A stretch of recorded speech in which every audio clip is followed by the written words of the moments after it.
Hey everyone, welcome back to my channel. My name is Rulla Alani, and as you guys all know, I am very passionate about high quality partnerships. I believe that everyone deserves to find a partner who empowers them, who uplifts them, and who makes them feel heard and accepted. So in the past, I have created a video on why dating is hard for our generation, but I wanted to go a step further and talk about love today. So we are going to be discussing why falling in love is so hard for our generation. The truth is that many people in society reject and neglect love altogether. They don't think they're worthy of love, or perhaps they've gone through such traumatic heartbreaks that they kind of give up altogether. So today I'm going to be outlining the main factors that make falling in love so difficult for our generation and what we can do to combat this and to kind of open up our hearts and open our mind to the possibilities that love can offer us. So the first thing that makes it so difficult is that no effort is really put into love nowadays.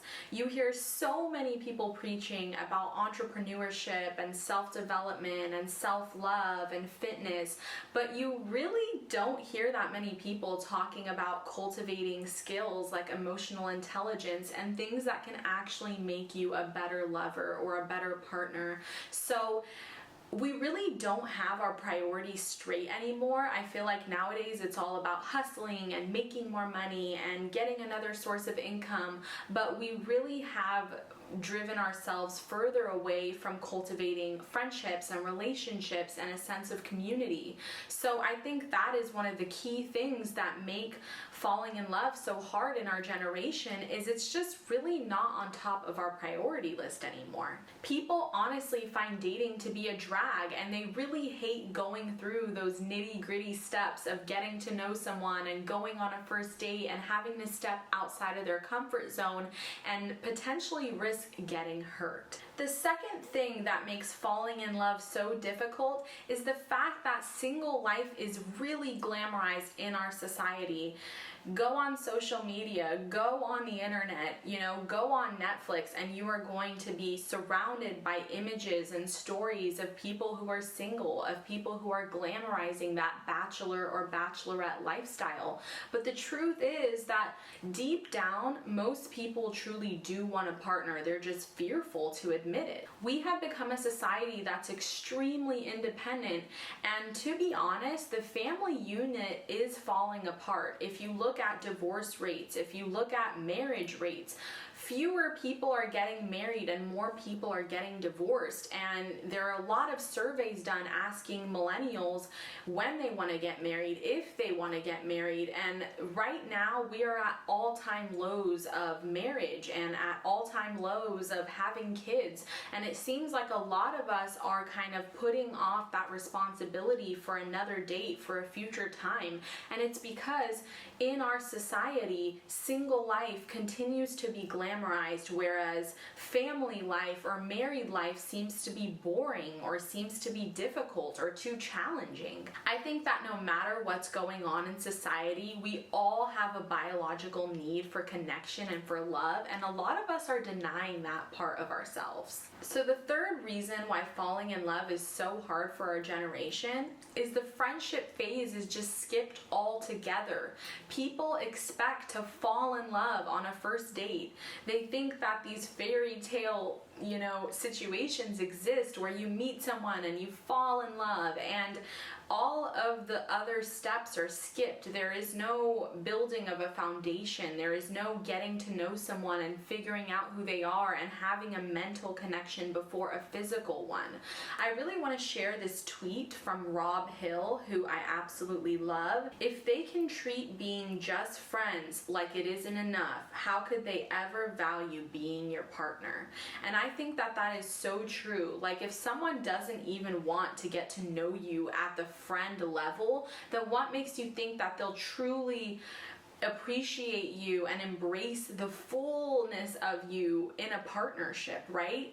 They won't, because they're skipping steps. They're wanting to get that Z version of you without going through and peeling back the layers of who you are. So I think that in this day and age, friendships are not really a priority, and it is very hard to cultivate a friendship with someone of the opposite sex because we tend to kind of rush things, and we tend to think that if we're hanging out with someone from the opposite sex and we're not dating, or we're not, moving in a fast manner, then something is wrong, or there isn't enough passion, and that is just completely false. We should take our time. That is actually going to help lower the divorce rates, because instead of rushing into things, we're actually going to be making logical decisions without just going full force and moving in and taking things so fast that we end up making decisions that we later regret. So at number 4, we have that physicality is placed above mentality.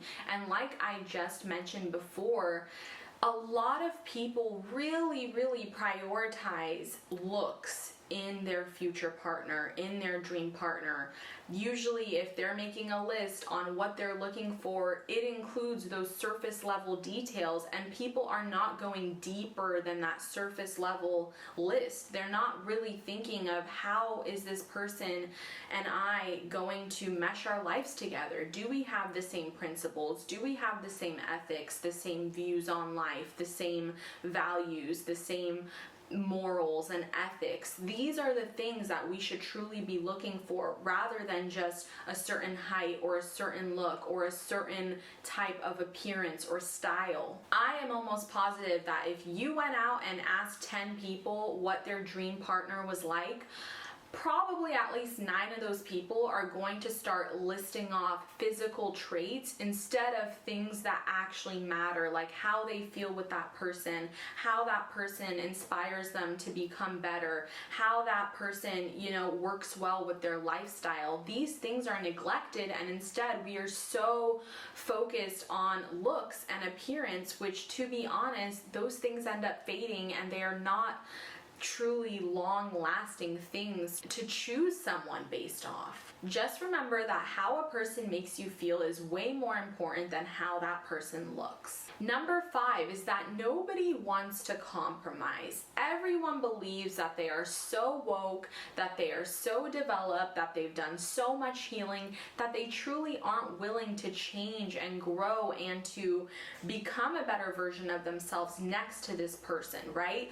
A lot of us are so fixed in our behaviors, in our attitudes, in our way of living, that we aren't really flexible. We aren't willing to have an open mind and to truly grow alongside someone. Things are going to trigger you, and you are going to need to be learning next to this person and learning how to be better. But a lot of us are just thinking, oh, well, if things aren't working out smoothly, then this is a sign that I need to just keep looking for someone else. When truly it is us that's the problem. It's us and our unwillingness to change, to grow, to become better. So an example of this is someone might just want to argue instead of listening to their partner, right? Someone might just want to break up instead of trying to fix their behavior or change their attitude. People may continue falling into the same traps that caused their previous breakups, such as selfish tendencies, acting immature, being passive aggressive, or not sharing their partnership needs. So all of these things are making it harder for you to love. It's making it harder for someone to be beside you because you're not willing to compromise or reflect. You can't think that love is just going to be this effortless, easy thing. I mean, love is fulfilling, but it involves sacrifice and compromise and so much growth and, inner work. So you have to be willing to do that introspection and to really go deep and to learn more about yourself so you can become a better lover.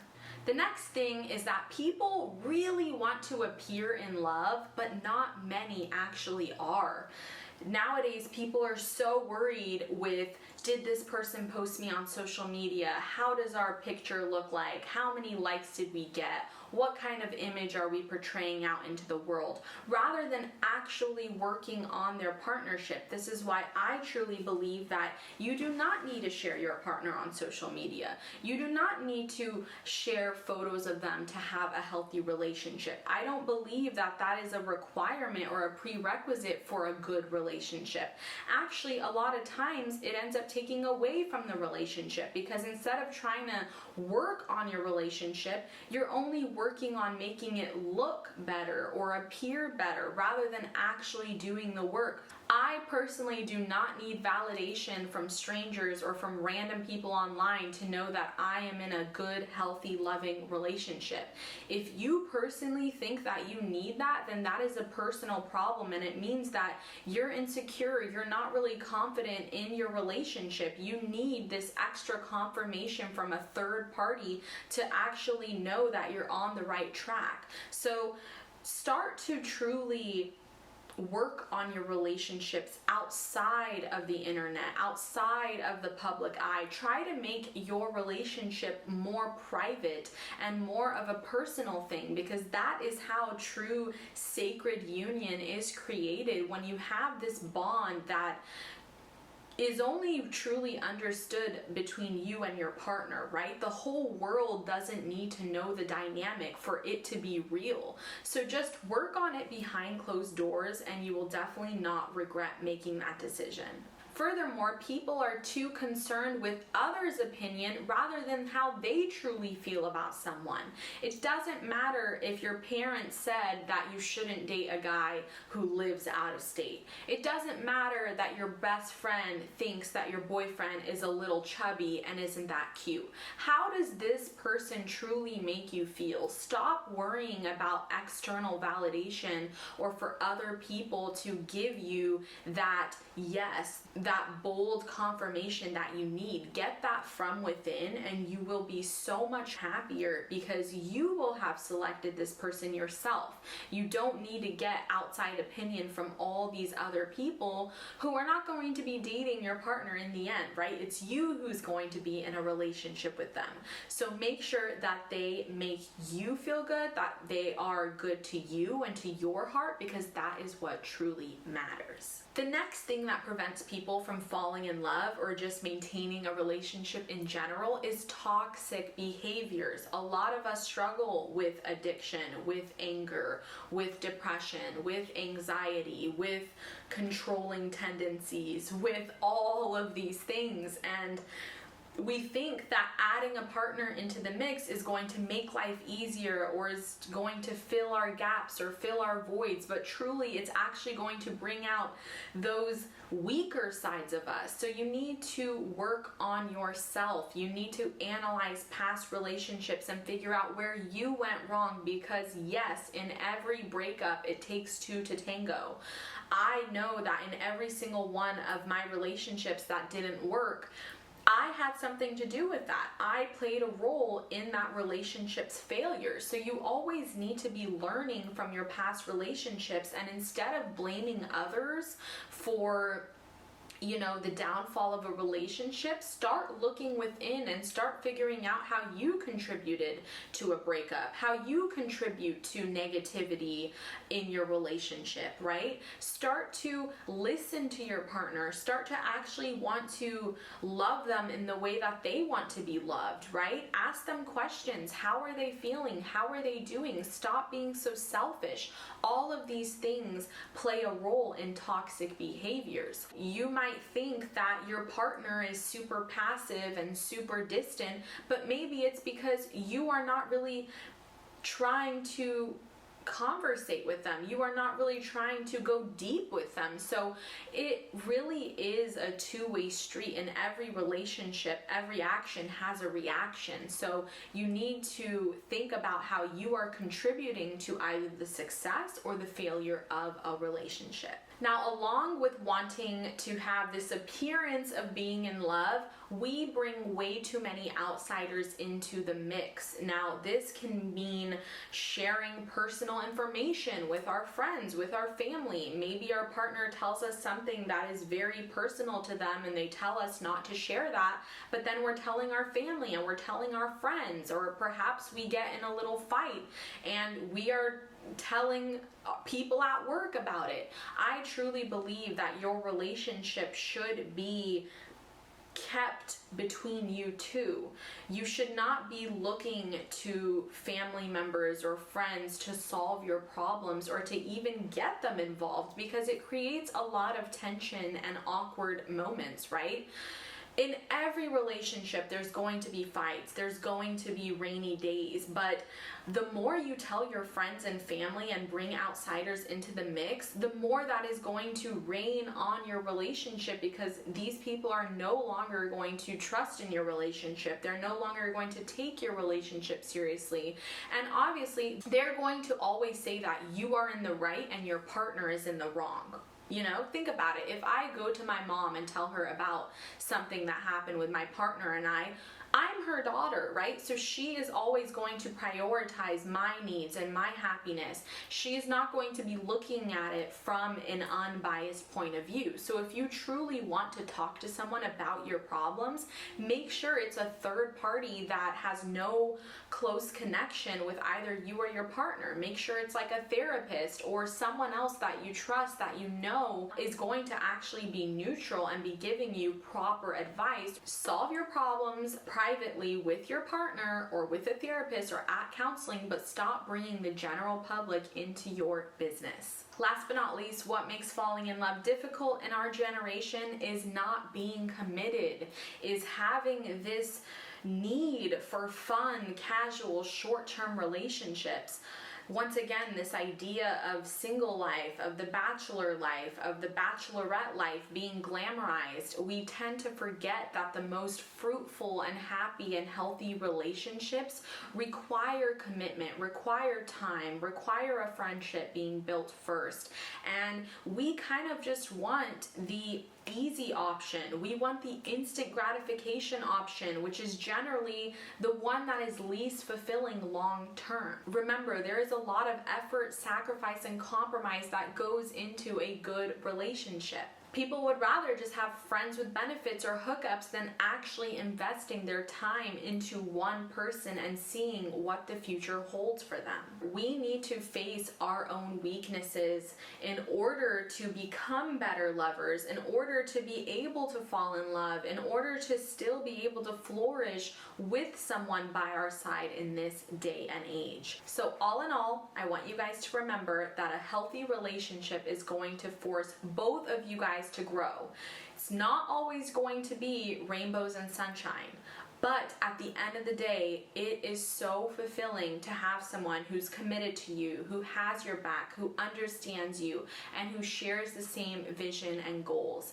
That is truly one of the most fulfilling things in life, at least in my opinion, and I'd love to hear your guys' opinion down in the comments. Thank you so much for watching. I hope you guys enjoyed this video, and I will see you all very, very soon. Bye!